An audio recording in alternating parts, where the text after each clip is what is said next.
In The Falling and The Virgin Suicides, it can be argued that both films portray the theme of coming of age through the exploration of ideas such as male dominance, authority, nature, and girlhood.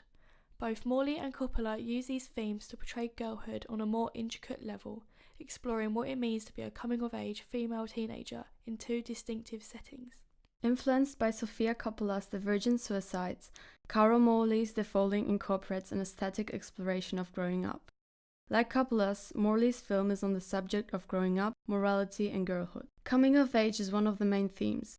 It problematizes a young woman of both films, who are caught between the fanatic limbo of childhood, asexuality, and the female eroticism of adulthood with the many sexual pleasures it has to offer. Being caught between youth and young womanhood weighs heavily on the Lisbon sisters as well as on Abby and Lydia, mainly because of the authorities who attempt to enforce a strict conception of female innocence on the girls.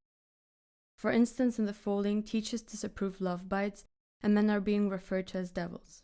Tate, as you well know, skirts should be no more than 2 inches from the ground when kneeling.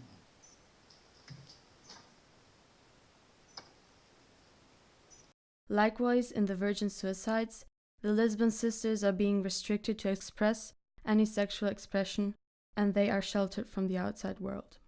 Moving on, the theme of girlhood reoccurs in both films, yet it slightly differs from film to film, because, after all, The Falling is a pastiche and not a replica of The Virgin Suicides. To begin with, The Falling is dealing with strong teenage friendship bonds between the two main characters, while The Virgin Suicides presents a strong sisterly bond between 5 sisters. However, the emotional state of the girls in both films is the same, which is coming of age, suppression, and dealing with death. Further, the images in The Virgin Suicides are influenced by glamour and fashion, because Coppola has strong ties in the fashion world, in comparison to The Falling, where neither the clothing nor Lydia's house have something special about them. Lastly, the perspective from which each story is being told has a different gender. While The Virgin Suicides is narrated from a male perspective, The Falling is being narrated by the main character, who is female. Similar to many films portraying teenage adolescents, Morley and Coppola show the effect and pressure from authority on their characters' lives throughout both The Falling and The Virgin Suicides. The 5 Lisbon sisters are constantly under the watch of their parents, their mother in particular. One of the first clues given to the audience of the lack of freedom in the girls' lives is when Mrs. Lisbon organizes a party for the girls, which we are told is their first and only party. Mr. Lisbon persuaded his wife to allow the girls to throw the first and only party of their short lives. At this party, the girls do not have any alone time with their guests or allowed too much control over the party festivities.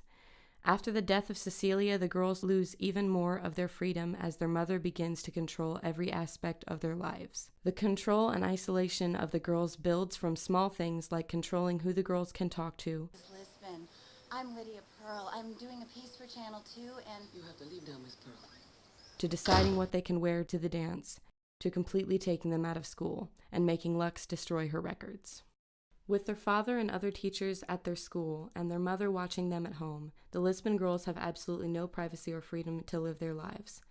One of the only times we see them supposedly alone is a small scene of them in the school bathroom, and even then, the girls are still wearing school uniforms, symbolizing the constant authority over them, even when they're alone. In The Falling, the relationship between the lead girls is not only focused on their parents, in the case of Lydia's mother, but also equally on the teachers. In the beginning of the film, we are immediately shown the kind of relationship Lydia and her mother have, through a shot of Eileen doing her hair in the mirror, with Lydia in the background looking at her, being completely ignored. This perfectly summarizes their relationship throughout most of the film, as Lydia resents her mother for lack of attention. Though it is explained later in the film as to why Eileen has such an attitude towards her daughter, the fact that Lydia is unaware of it could possibly be one of the main catalysts of her actions throughout the story. As for the teachers in the film, they act as a watchful guard and judge of the girls from the very beginning, shown controlling the girls' appearances with uniforms and rules against short skirts, and basically their freedom to explore their teenage years as they wish. After the death of Abby, when the girls begin to act hysterical, the teachers become fearful of this and view it as a form of rebellion and trying to get attention. This could be true considering the way Lydia speaks of it to the psychiatrist. Whether rebellion or not, this conflict between the adults and the girls is extremely significant in both of the films. Across both The Virgin Suicides and The Falling, we see the impact that male dominance and the male gaze has on teenage adolescence and the idea of coming of age. In The Falling, we see these through what Carol Morley calls subliminals, which are essentially flashing images seen throughout the film. However, the images themselves tell a story. The first time we see these subliminals, we witness Eileen, who is Lydia's mother, being raped. This clip highlights the dominance of men in the film, and the idea that they are unable to control the sexual desires of indiegesis. This idea is reoccurring throughout The Falling, most notably in the scene where Kenneth and Lydia engage in sex. As the scene unfolds, Kenneth initiates the sexual act. Despite the fact that Lydia consents, she is clearly younger than her brother Kenneth. Again highlighting the idea of male dominance within the film, as Kenneth clearly knows that this is not something that he should be engaging in. However, he proceeds to initiate the sexual encounter between both him and his younger sibling. As well as the idea of male dominance, we also see classic examples of the male gaze across both films. According to Dr. Namir from the University of Cologne, this is the idea that women are simultaneously looked at and displayed, with their appearance coded for strong visual and erotic impact. The idea of the male gaze is also carried over to The Virgin Suicides. The film noticeably from the male perspective, as we see images which, according to Sofia Coppola herself, are inspired by soft pornography. The images seem almost playful despite the adolescence of the teenage girls, which hints at the idea that they are from the perspective of the teenage boys who are infatuated with them as people. If we look at this from the idea that the entire film is constructed from memories the boys have of the Lisbon girls, this makes the concept of these images far darker, as a large amount of what they remember of these girls is centred around their sex appeal, as opposed to them as people, heightening the idea that the male gaze in this film is very prominent. This is further reflected when Tripper is interviewed in the future, and discusses how attractive Lux was, and very much sexualises her character, despite the fact she's been dead for many years at this point. This again shows the idea that most of the men in this film only saw the Lisbon girls for their sex appeal and look, as opposed to them as people, thus presenting the idea that the girl's adolescence is impacted largely by the male gaze. In both films, Coppola and Morley allude to nature motifs to connote the mysterious aura that surrounds the theme of coming of age in both texts. Let's have a look at both opening of the films.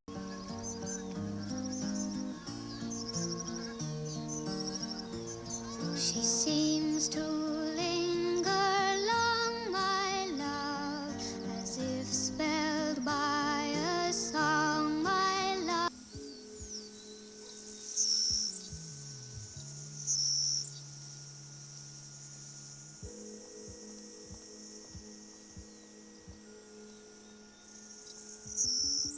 As suggested by Bordwell, the opening literally opens up the movie and lets us in. They function to shape our experience of the story. In The Virgin Suicides, the use of non-diegetic modern music that accompanies the openings creates a positive feel to the film, whereas the autumnal tones and acoustic music in The Falling suggest to audiences a much darker tone, as the natural setting elucidates the idea of loss and regrowth, themes that appear in both films. As well as this, both directors use trees to mark significant and poignant moments in the films. The elm trees, which are frequently shown in the visuals during The Virgin Suicides, are used as a mark of resistance from the 4 remaining sisters when they are challenged with the tree being cut down. It could be argued that the tree represents the feminine bond between the girls. Perhaps it could be seen as a childish defence mechanism of the Lisbon sisters. As they lock arms and protect the tree, audiences would be surprised that the female protagonists are on the brink of adulthood. The Falling also features a majestic oak tree, which Abby and Lydia claim they will meet under every day for the rest of their lives.